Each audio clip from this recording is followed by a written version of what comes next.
카이스트 이병태 교수님의 명강의를 청해 듣도록 하겠습니다.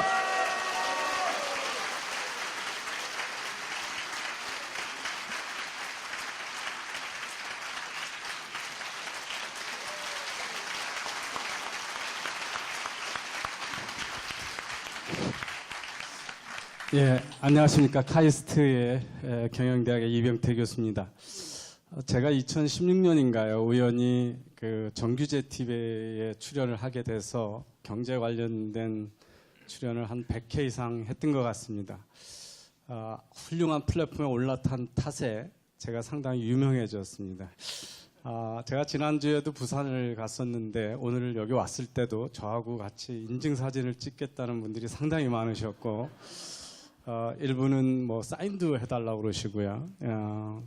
그 KTX를 타고 오는데도 같은 칸에서 두 분이 알아보고 이병태 교수 아니냐고 그러시고, 좀 당황스러웠던 거는 제가 저희 동네에 그 찜질방을 갔는데 목욕탕에서 알아보고 인사를 하시는, 예, 그래서 아주 그 솔직한 상황에서 인사를 나눈 적이 있습니다. 제가 오늘 드릴 강의는 이런 겁니다. 정부가 그 가짜 뉴스 여당이 한다고 그러는데요. 경제에 관한 한 정부는 입을 열 때마다 가짜 뉴스를 생산하고 있다는 겁니다. 제가 정규제 방송에서 계속 했던 게 그겁니다. 자, 문재인 경제, 제이노믹스라고 하는 거 어디서 잘못되고 있나, 이런 주제로 말씀을 드리겠습니다. 우선은 우리가 어떤 정책을 쓸 때는 경제가 무엇이 잘못되고 있다 문제라고 하는 현실 인식으로부터 출발을 합니다. 문재인 정부뿐 아니라 저는 아까 우리 이영훈 교수님이 97년부터라고 그러셨는데, 언제부터 이 사회에, 저는 87년에 헌법에 경제민주화가 들어갈 때서부터 우리 사회가 잘못돼 왔다라고 생각을 합니다. 어떤 인식을 갖고 있냐면, 문 대통령이 국회 연설에서 우리나라가 재벌 중심 경제라서 인생이 고단하고 성장이 정체돼 있고 국민의 삶이 고단하고 미래를 보장하지 못한다. 그리고 경제 사회 곳곳에 적폐, 불공정, 특권 구조, 갑의을을 착취하는 구조 속에 있다.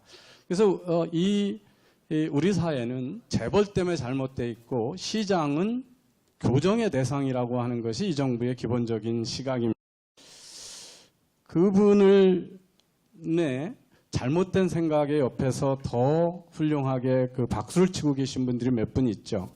장하성 실장이 소득주도 성장 아니면 과거로 돌아가자는 말이냐. 마치 과거에 지금까지 대한민국 경제가 크게 잘못된 것처럼 마치 여기도 대기업, 수출 기업 중심의 성장 정책은 이미 효용이 끝났다. 지금 시대에 맞지 않다. 그리고 양극화가 재난적이어서 고통을 주고 있다. 이렇게 얘기를 합니다.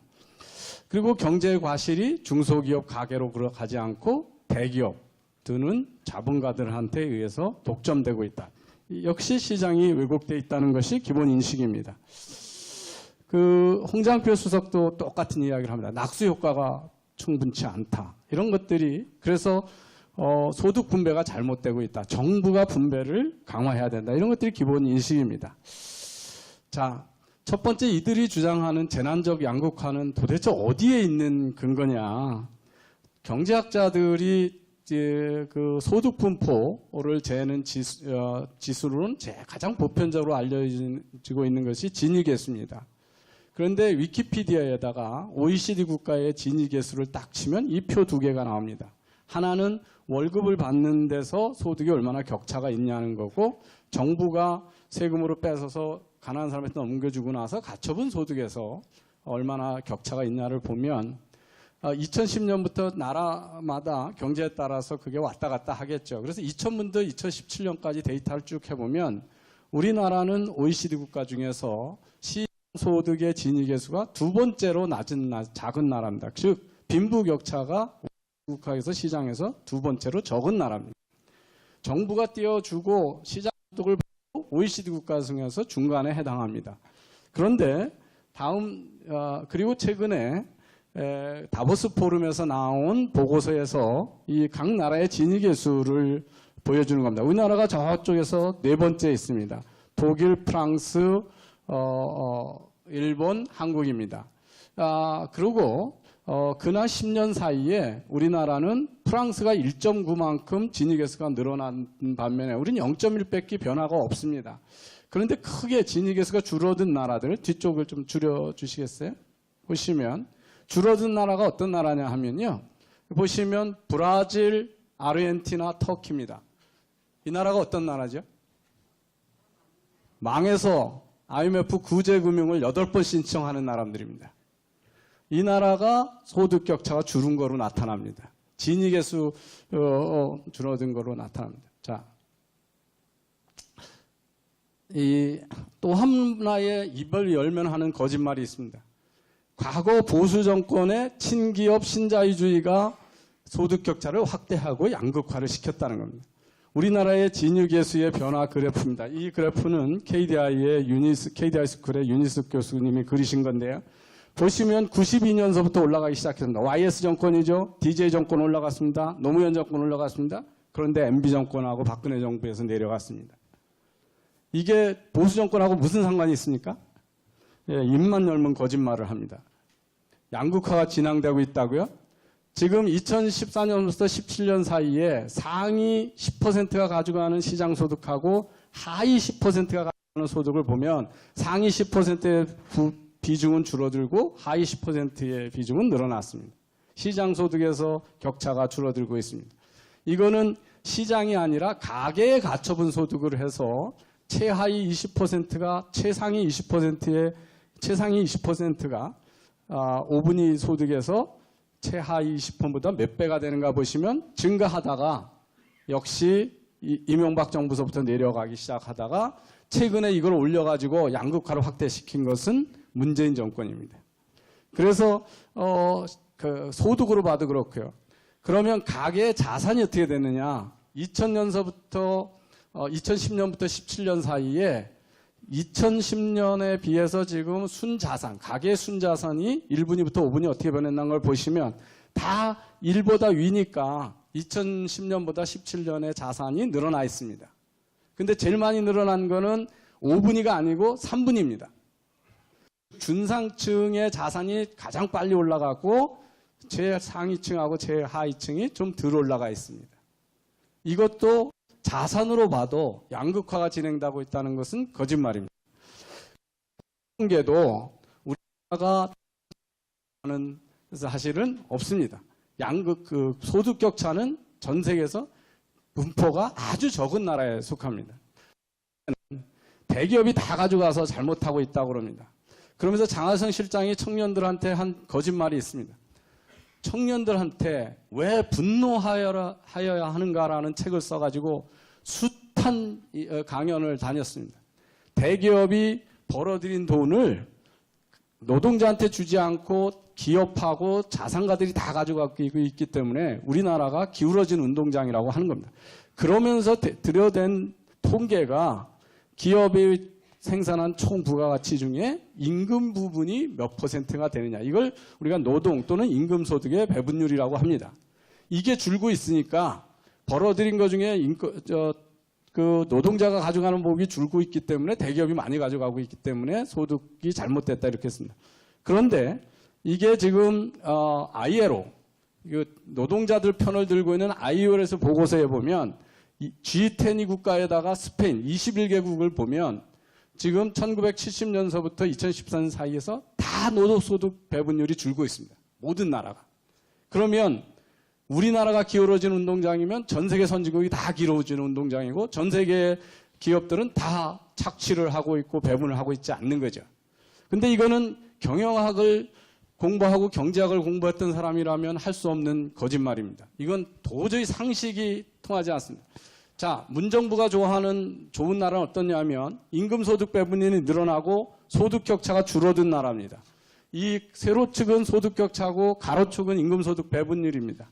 그러면 문정부가 좋아하는 정부는 이거죠. 이탈리아, 아르헨티나, 브라질입니다. 이게 최근에 이 나라 어떤 나라입니까? 경제 망해서 다 신음하는 나라입니다. 이게 좋은 나라입니까?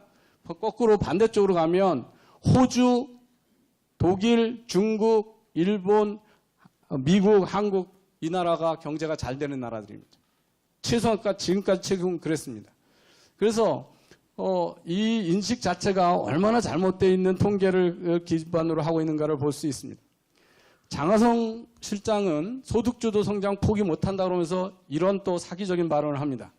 2010년부터 2017년 사이에 대한민국 경제가 90% 성장을 했는데 가계소득은 32%밖에 안 했다. 성장목의 3분의 1도 못 가져갔다 이거예요. 그래서 대기업들이 안 나눠준다는 얘기를 누누이 강조합니다. 근데 이거는 대한민국의 그 사회가 어떻게 변하고 있는지에 대한 기본적인 인식이 없거나 이념에 치우쳐서 자기 논리에 맞추기 위한 사기를 치거나 두 개 중에 하나입니다. 2010년부터 2017년 사이에 대한민국은 가구 수가 무려 37%가 늘어났습니다. 한 집에 5인 이상 살다가 할아버지 할머니 따로 살고 엄마 아빠 따로 살고 자식 따로 사는 가계 분화가 일어났습니다. 분모의 숫자가 1.4배가 되니까 아무리 소득이 늘어나도 가계 하나당의 평균 소득은 내려가는 게 맞죠. 사실은 그 계산대로 하면 가계 소득은 23.6% 올라가는 게 맞습니다. 32%가 아니라. 그러니까 기업이 가게한테 가계 숫자 늘어나는 거에 감안해서 더 많이 배분해주고 있다는 이야기가 됩니다. 그래서 이들이 분배 문제를 얘기하면서 좌파들이 갖고 있는 가장 잘못된 첫 인식이 이거죠. 파이는 일정해서 누가 많이 가져가면 다른 사람은 절 가져간다. 이겁니다. 이거는 좌파들이 가지고 있는 전 세계적으로 가장 바보 같은 생각입니다. 여기에 빠져 있다 보니까 이런 얘기를 합니다. 전부 경제 배분을 제로성 게임으로 보는 겁니다. 자, 대기업이 낙수 효과가 부족하다, 경제 성장에 부진하다 이런 얘기를 합니다.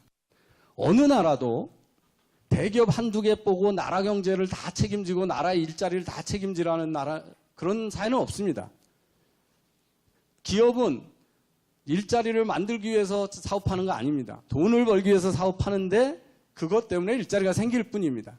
그런데 우리나라에 기대하는 좋은 일자리가 많고 기대한 만큼 내가 급여를 못 받는 것을 대기업을 탓하는 것은 소수의 대기업한테 탓하는 것은 사실 이상한 얘기입니다.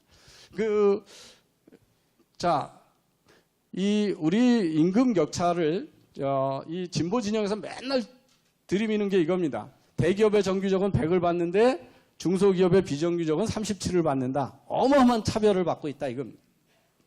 그런데 이거는 총 임금을 비교하는 겁니다.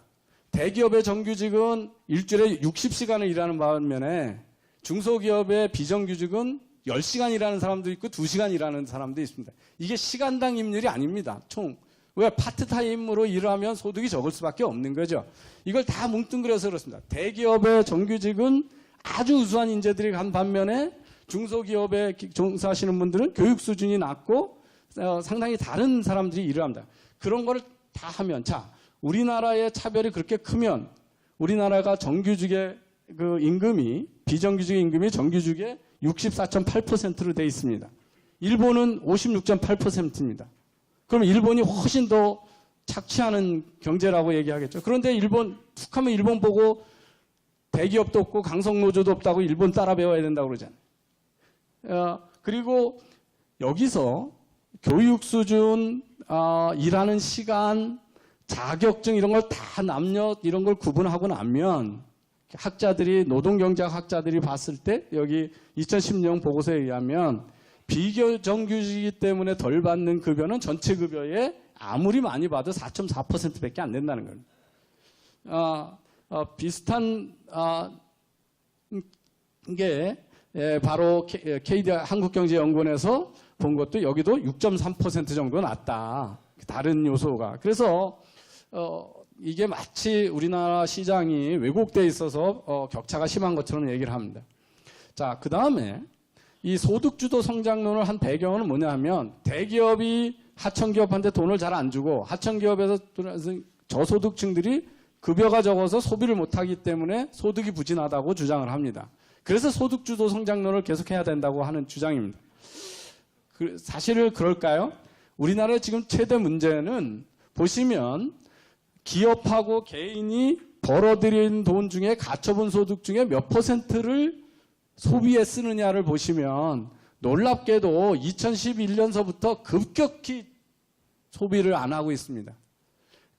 기업하고 가게를 다 합치면 한때 64%를 소비하던 거를 지금 58%밖에 소비를 안 하고 있습니다. 즉, 그리고 옆에 보시면 우리나라의 민간 저축률이 OECD 20.7%인데 비해서 우리는 거의 40%가 돼서 OECD 국가에 비해서 우리나라가 벌어들여온 돈을 소비에 쓰는 비중이 저축하는 게 2배가 높으니까 소비가 훨씬 부족하다는 걸 보실 수가 있습니다. 저축이 높다는 얘기는 돈이 없어서 안 쓰는 게 아니라 미래가 불안하기 때문에 안 쓰는 겁니다. 그런데 자꾸 돈 없어서 그렇다고 그럽니다.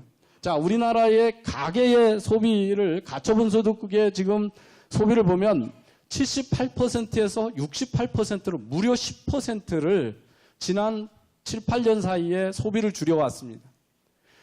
이 소득이 주는 것보다 소득이 주는 것보다 소비가 주는 게 훨씬 더 가파릅니다. 미래가 불안하기 때문에 돈을 안 쓰고 있고요. 우리나라의 가계 저축률은 OECD에서 4위 정도로 하고 있고요. 보시면 2012년에 3.9%인 가계 저축률이 지금 10%까지 올라가 버렸습니다. 2012년 이때가 무슨 때냐 하면요. 우리나라에서 조선산업이 구조조정 때입니다. 내가 연봉 8천만 원에서 1억 받던 안정된 평생 갈 직업이라고 했던 것들이 사실은 안전하지 않은 거구나 이러면서 대량 구조조정이 발생한 시점이 이 시점입니다. 우리 중공업이나 중화학공업이 한계에 도달하고 있다는 경고 사인을 보낸 게 이 시점인데 그 후에 우리 정부나 우리 사회가 그 경고를 심각하게 받아들이지 않고 계속 월급 따달라는 얘기만 했던 것이 오늘날 이런 위기에 지금 직면하고 있습니다. 임금이 많이 올라가면 해외 투자가 늘어나죠. 여기 우리 계신 오정근 교수님의 자료를 제가 훔쳐온 겁니다. 보시면 얼마나 그 임금이 폭등한 시기에 해외 진출이 늘어나는 것을 볼 수가 있습니다. 우리나라가 대기업의 나라인가를 한번 보실 필요가 있습니다. 자, 우리나라의 그 고용 그 구조가요 아주 예외적입니다. 왜냐하면 잠깐,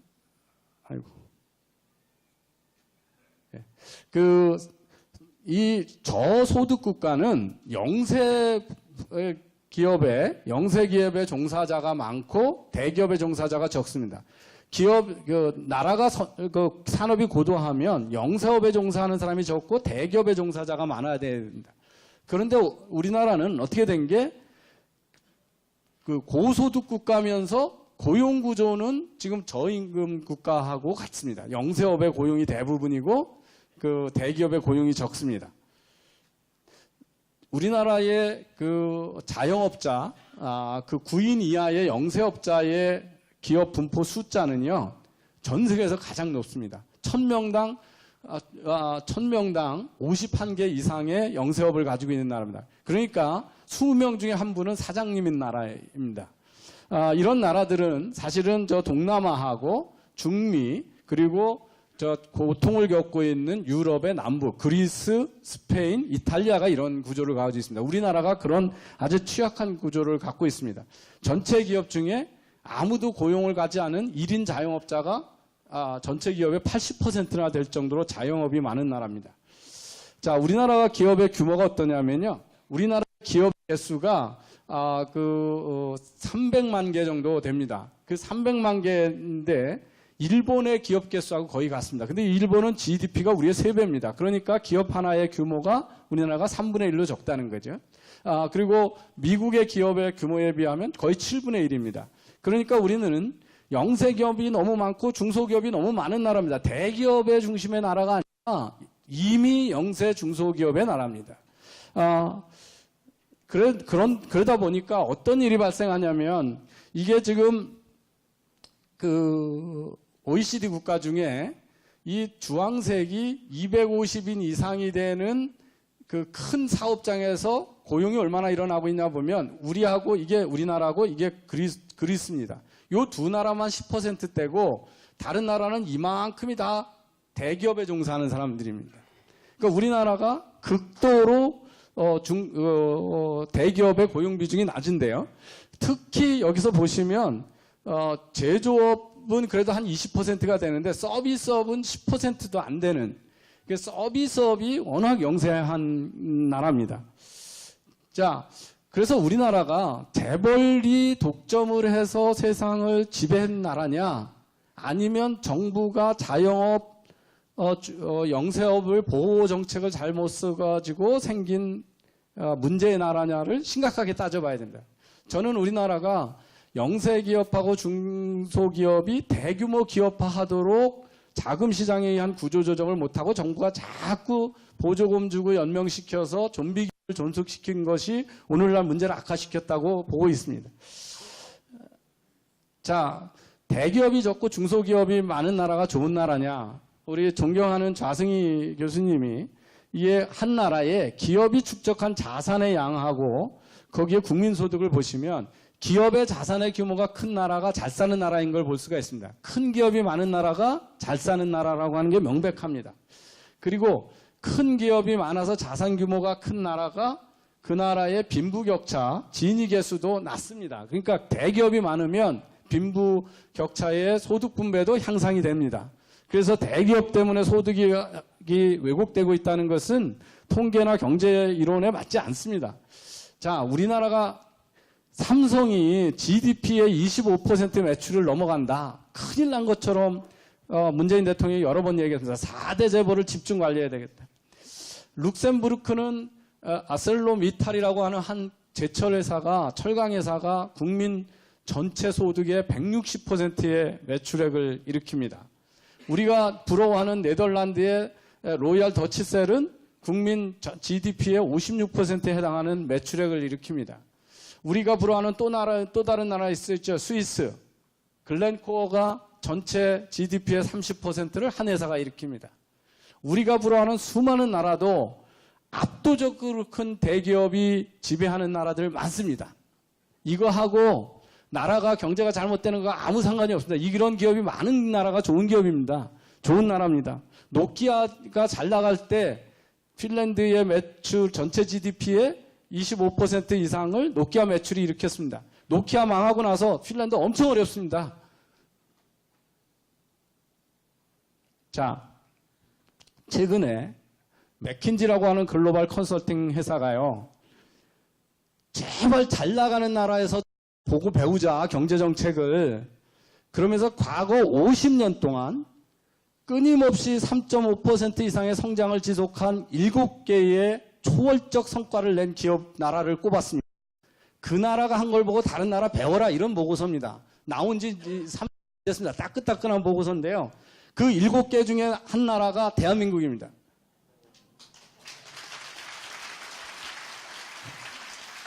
대한민국이 지난 50년 돌아가서는 안 되는 잘못된 경제의 나라입니까?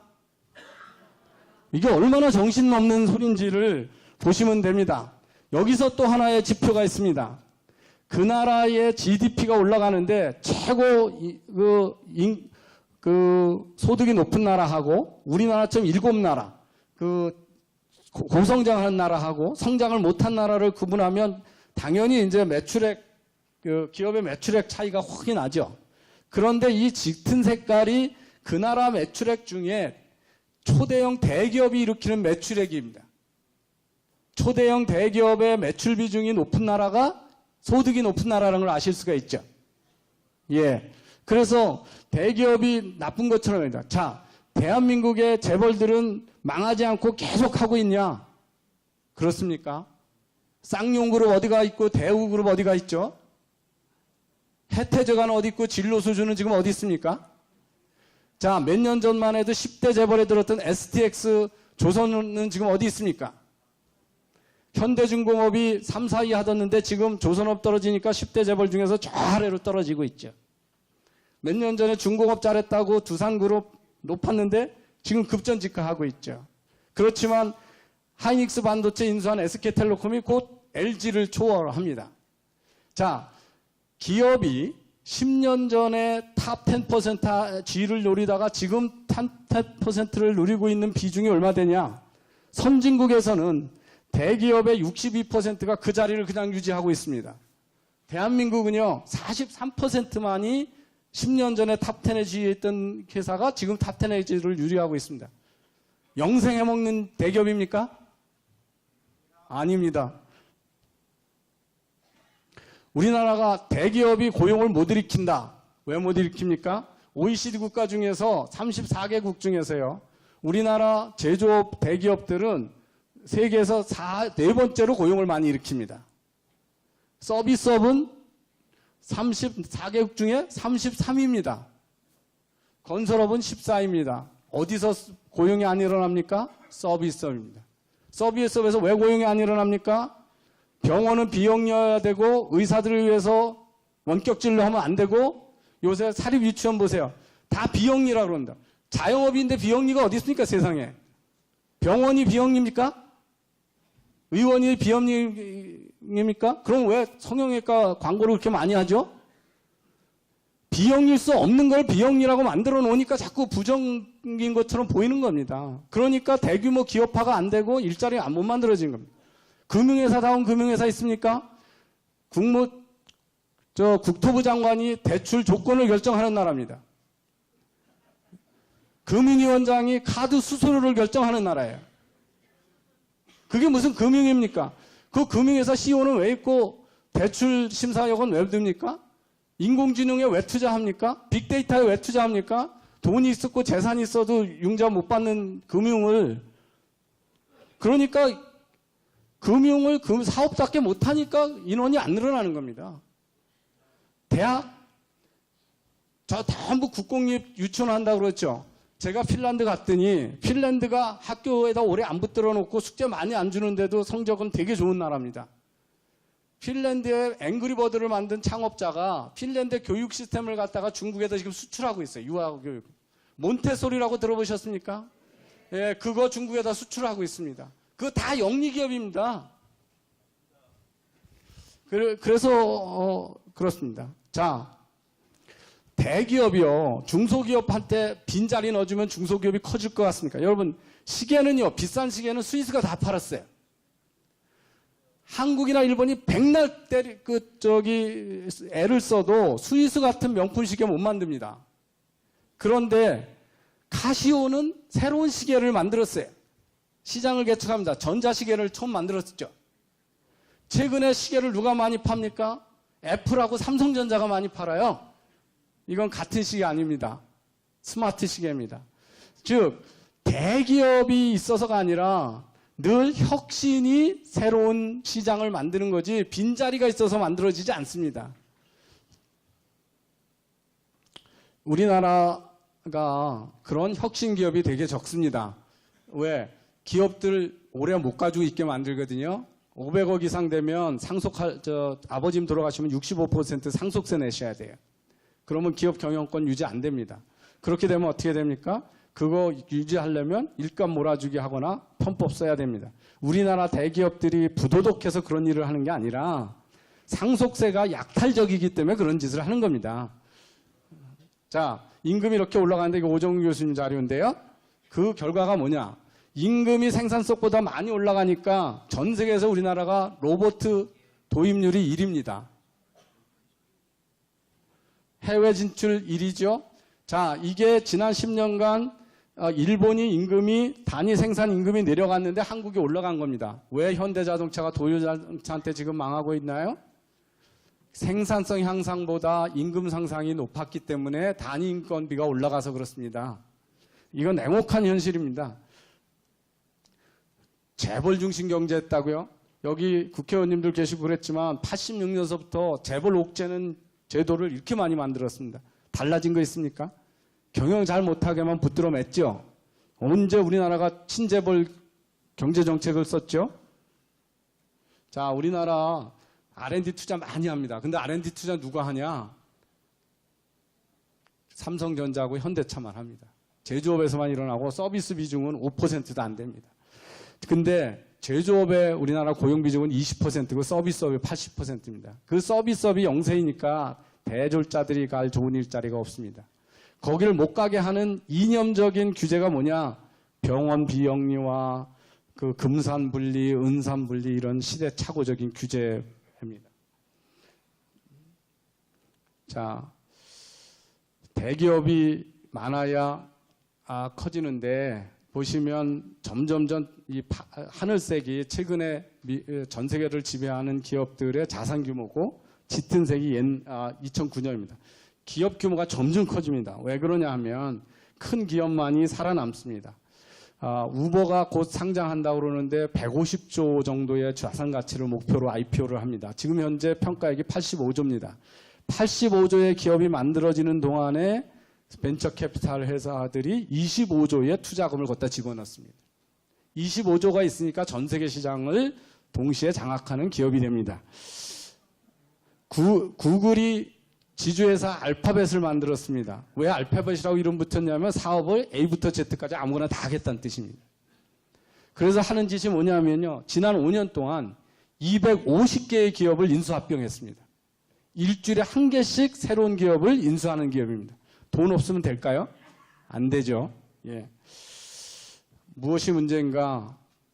아주 이게 미사여구입니다. 소득주도 성장은 임금을 올려주고 공정경제는 아주 불공정 경영을 반해서 평평한 시장을 만들고 또 혁신경쟁은 규제를 완화하겠다 그렇습니다. 그런데 소득주도 성장 정책은 소득을 올려준 게 아니라 인건비를 강제로 올린 거죠. 노동시장의 규제입니다. 공정경제는 재벌을 더 옥죄하겠다고 하는 공정거래법하고 뭘 강화하겠다는 겁니다. 이것도 규제입니다. 그러니까 장래가 불안하니까 투자를 안 하죠. 예. 그래서 이게 최저임금을 올리면 이 집들이 이렇게 있는데 생산성 낮은 사람들이 이렇게 같이 떠올리면 좋은데 물속에 들어가서 취업을 못 하죠. 학생들 소득 생산성이 낮은 사람들이 취업을 못 하니까 사다리가 없어지는 겁니다. 소득주도 성장은 소득을 올려줄 방법이 없어요. 남의 거 뺏어서 제일 가난한 자영업자를 뺏어서 알바생들을 줬던 거지 그게 소득을 올린 게 아닙니다. 그런데 자꾸 소득 수정을 한다 그러죠. 소득주도 성장이 과격한 이단적 마크시스트적인 가설이라고 하는 거는 인터넷 찾아보면 이렇게 나와 있습니다. 다 이단적 가설로 여기 포스트 케인지안 이론이 나옵니다. 자, 트럼프는 어떻게 했나요? 경제 살리기 위해서 감세를 했습니다. 소득 개인한테 감세고 기업에다 감세했습니다. 일본 얼마나 잘 나가죠? 트럼프가 사회 문제에서 여러 가지 논란이 있지만 적어도 트럼프가 집권해가지고 규제 개혁을 위해서 예산을 얼마 줄였냐? 우리 돈으로 한 28조 되는 돈을 줄였습니다. 그 22개월 사이에요. 자, 상품시장 규제가 규제 개혁을 잘하면 될 것처럼 보는데 노동시장 규제, 세제 규제, 공정법 보면 모든 기업에 적용되는 거고 인터넷 은행법 하나는 두 회사한테만 적용되는 겁니다. 이거 개혁한다고 해서 이쪽에서 비용을 상계할 수가 없습니다. 그래서 훨씬 규제를 많이 만들고 있다는 거고요. 우리나라가 특히 노동시장에 그 규제가 심한 나라라는 건 제가 여러 번 말씀을 드렸고요. 자, 그 맥킨지 보고서에서 잘 나가는 나라들이 했던 짓을 이렇게 하라고 한 것들을 생산성을 높이고 소득을 높여주고 수요를 확충하고 거시경제의 기반을 탄탄히 해주라 이래가지고 제안을 합니다. 그런데 생산성을 높이기 위해서는 규제를 더 없애버리고 경쟁을 많이 해라고 그랬는데 대기업 사업 못하게 하고 골목시장만 자꾸 사업하라고 그러는 게 우리나라죠. 규제 만들어내는 거죠. R&D 투자는 안 해놓고 자 특히 소득입니다. 포용적 성장을 자기네가 한다고 주장합니다. 문정부가. 근데 여기서 포용적 성장 대책이 뭐냐면 노동시장의 유연성을 도입해서 일 못하던 사람들이 일하게 해주는 게 포용성장이라는 거예요. 실업자를 줄이는 게 포용성장의 대표적인 정책입니다. 그 다음에 타겟티드 웰페어를 해라. 무상급식 다 주고 무상 유아교육하라는 거 아니에요. 진짜 가난한 사람들한테만 해줘라는 거예요. 그러니까 지금 여기서 전 세계에서 성공한 모델에 정반대로 지금 가고 있는 겁니다. 자, 수요 확충. 무역 규제 관세 철폐하고 금융을 더 여러 사람들이 쉽게 쓰게 해주라 그랬는데 대출 못하게 해주는 게 지금 나온 정책입니다. 예. 이게 무슨 경제 기초 튼튼히 하라고 그러는 게 뭐냐면 시장에 대한, 국가 경제에 대한 신뢰를 높여야 되는 거죠. 확신을 심어줘야 되는데 지금도 어떻게 했습니까? 다 불안하게 만드니까 투자 소비가 안 일어나잖아요. 그러니까 여기서 보면 그 시장에 대한 확신과 거시경제 안정성이고 그 중에서도 잘해야 될 게 정부 개혁하라고 그랬는데 정부가 기업을 개혁하라고 합니다. 어떻게 오류가 인류를 개혁합니까? 삼성전자 경영자진이 들어가서 공정거래위원회를 개혁하고 청와대를 개혁하면 말이 되지. 청와대에 있는 그 바보들이 어떻게 삼성전자를 개혁하냔 말이에요.